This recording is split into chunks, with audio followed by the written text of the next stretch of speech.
sixth density understanding, at the very least, of unity. As Ra says, I am of the vibration of, I'm paraphrasing, the vibration of unity. All paradoxes are resolved. All polarities have ended, have unified.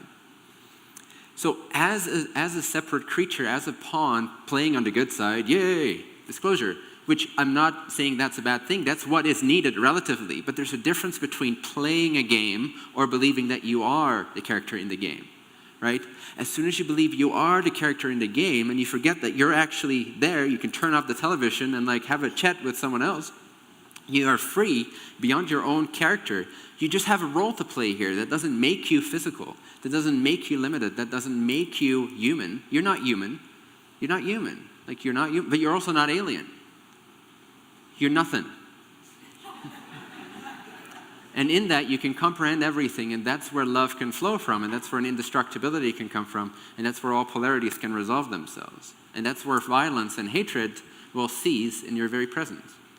It doesn't mean nothing can ever happen if it's relevant for your character to go through that experience, or for others to experience that in your presence, but you will literally find that things just don't happen around you as you start activating that frequency of love, of resolving the polarities, of not feeding into that game.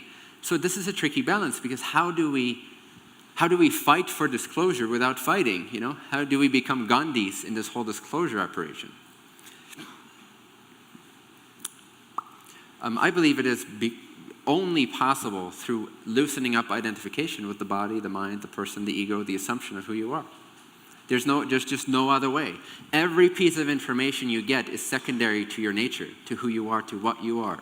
And so you'll be filtering that through whatever identification you have. And so the very identity of who you are needs to be explored.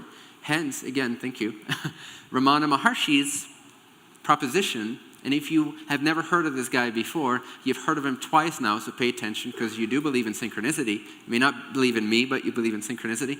So pay attention, Ramana Maharshi. Look him up. Okay, who are you? It's the investigation for the very root of your identity. Because every time you're speaking to someone, you have an assumption of, I'm over here, I'm this body, I'm this person, I've got this history, and I'm talking to you. Every time you're speaking, every time you're expressing yourself socially, or even without being social, you're assuming that you are someone. It's an assumption. It's not actually true if you investigate directly, using direct experience. But to do that, you need to give concepts a break. You need to take that pause, and I often say, for 2 to 5 seconds at a time, at least 12 times a day, completely seize any and all thoughts, and know the existence that remains. Wake up there to that.